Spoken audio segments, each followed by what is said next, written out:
Mungu. Ya nini kufadhaika moyo? Ya nini kukata tamaa? Ya nini kuangalia dunia hii? Ni wakati sio wakufikiri jinsi itakavyokuwa.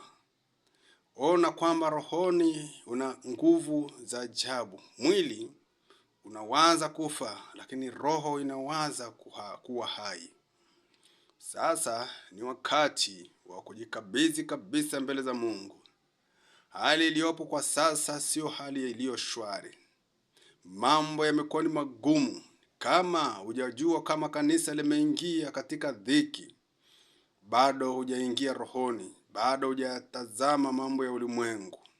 Kwa sababu nataka nikwambie ndugu yangu, kuna shida ambayo iko katikati ya hata ya wateule na watumishi wa Mungu.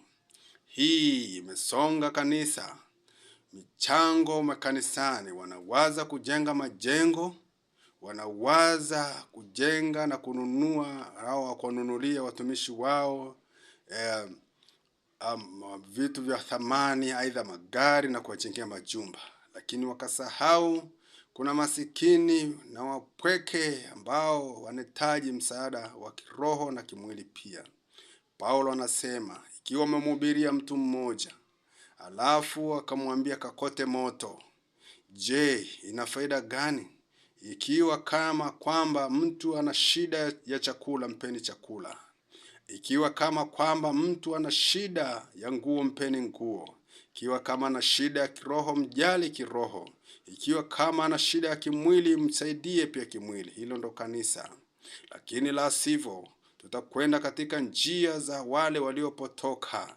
Na ndio maana maombi mengi mnaomba, lakini hayajibiwi. Kanisa limeingia katika mtego wa madeni. Wanaingia huko kanisani, wanadaiwa madeni, wakati Biblia inakataza wao wanafanya. Wameingia katika mkanganyiko wa kuingia katika vizazi, kufanya biashara ya uzazi wa mpango.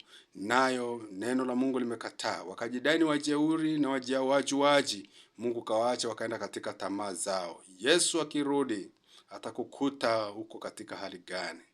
Mungu wa mbinguni, kumbuka hichi ni kizazi kingine tena.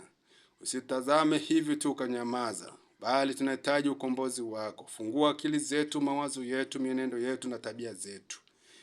Bwana, tukajua ya mambo ya rohoni, maana ukitufungulia fahamu zetu na akili zetu, tutasimama katika njia iliyo sawa. Kama ukituacha na kugairi kutokana na maovu yetu, tutapotoka kabisa. Ni nani atakayetuokoa? Bwana, uturumie na tunaomba.